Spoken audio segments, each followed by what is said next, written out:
Elisha తన పొలంలో పని చేసుకుంటూ ఉండగా అక్కడికి ప్రవక్త అయినటువంటి ఏలియా వచ్చి తన దుప్పటిని ఎలీషా మీద వేస్తాడు. ఆ రోజు నుండి ఎలీషా తన పొలమును వదిలి ఏలియాను వెంబడిస్తాడు. ఒక దినంన దేవుడు ఏలియాను సుడిగాలిలో ఆకాశమునకు కొనిపోయాడు.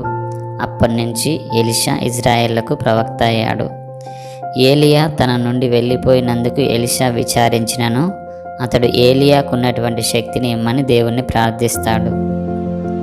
ఎలీషా ఏలియా యొక్క దుప్పటిని పట్టుకొని ఏలియా చేసినట్టుగానే నది నీటి మీద కొట్టగానే ఆ నది యొక్క నీళ్లు రెండుగా చీలిపోయాయి. ఇప్పుడు దేవుడు తనతో కూడా ఉన్నాడని ఎలీషా గ్రహించాడు. ఎలీషా బేతేలు పట్టణంకి ఎక్కిపోచుండగా కొంతమంది పోకిరి వారైనటువంటి యవ్వనస్తులు బోడివాడ ఎక్కిపో అని ఎగతాళి చేశారు. దేవుని సేవకుడైనటువంటి ఎలీషాను వారు లెక్క చేయలేదు. అప్పుడు ఒక భయంకరమైనటువంటి సంఘటన జరిగింది.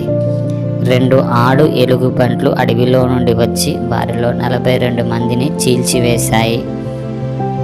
ఒక దినమున ఎలీషా అప్పు చెల్లించలేని స్థితిలో ఉన్న ఒక విధవరాలిని కలిశాడు. ఆమె అప్పును తీర్చలేకపోగా అప్పు ఇచ్చినవాడు ఆమె 2 కుమారులను బానిసలుగా పట్టుకొనుటకు వచ్చాడు. ఎలీషా ఆ విధవరాలితో, నీవు వెళ్ళి నీ పొరుగు వారందరి దగ్గర ఒక వట్టి పాత్రలను ఎరువు తెచ్చుకొని చెప్పాడు. దేవుడు ఆ విధవరాలి కోసం ఒక అద్భుతమైన కార్యాన్ని జరిగించబోతున్నాడు. ఆ విధవరాలి దగ్గర కేవలం ఒక చిన్న నూనె కుండ మాత్రమే ఉంది. కానీ ఆ చిన్న నూనె కుండతో ఆమె అన్ని పాత్రలో కొంచెం నూనె పోసి నింపింది. ఒకవేళ ఆమె దగ్గరలో పెద్ద తొట్టిలు ఉంటే దేవుడు వాటిని కూడా నూనెతో నింపి ఉండేవాడు. ఆ నూనెను అమ్మి ఆ విధవరాలు తన కుమారులిద్దరిని కూడా విడిపించుకున్నది. అప్పు మొత్తం తీర్చేసింది. ఎలీషా తమ పట్టణముకు వచ్చినప్పుడల్లా తమతో ఉండుటకు ఒక కుటుంబం ఒక చిన్న గదిని ఎలీషా కొరకు కట్టించారు. ఆ గదిలో అతని కొరకు మంచము, బల్ల, పీట, దీపస్తంభం ఉంచారు. ఆ గదిలో ఎలీషా మాత్రమే బస చేసేవాడు. అయితే ఆ దంపతులు తన ఎడల చూపించినటువంటి దయకు వారికి ఏదైనా చేయాలని ఎలీషా అనుకున్నాడు.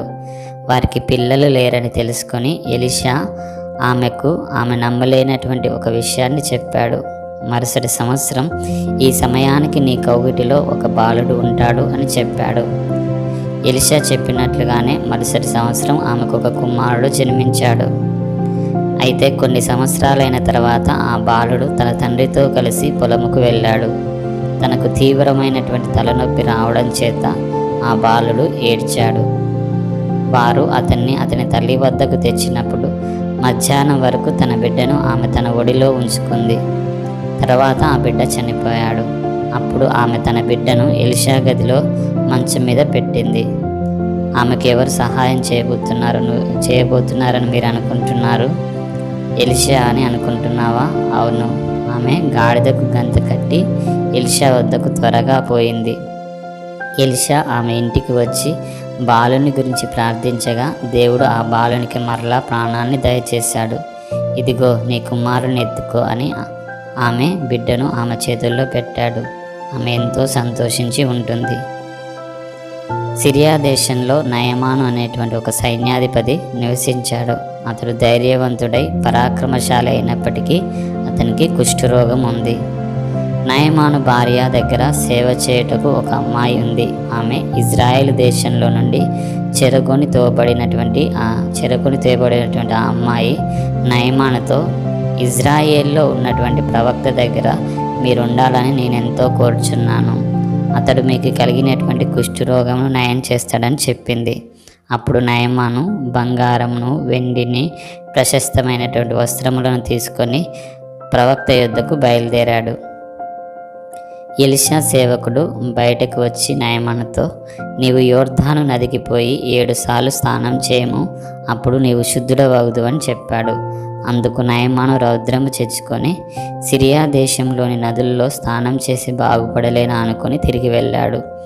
అప్పుడు నయమాను సేవకుల్లో ఒకడు బ్రతిమాలినప్పుడు అతడు ఒప్పుకొని యోర్దాను నదిలో 7 సార్లు మునిగి బాగుపడ్డాడు. అతనికి కుష్ఠు రోగం విడిచినది. అప్పుడు నయమాను తనను స్వస్థపరిచినది నిజమైన దేవుడని అతన్ని మాత్రమే ఆరాధించాడు. ఎలీషా మరణించిన తర్వాత కూడా దేవుడు ఎలీషాను వాడుకున్నాడు. ఎలీషా పాతిపెట్టబడినటువంటి సమాధిలో ఒక శవను పాతిపెట్టారు. చనిపోయిన మనిషి దేహమునకు ఎలీషా ఎముకలు తగలగానే ఆ చనిపోయిన మనుషుడు సజీవుడయ్యాడు. తన సేవకుడైనటువంటి ఎలీషా ద్వారా దేవుడు తన గొప్ప శక్తిని చూపించాడు.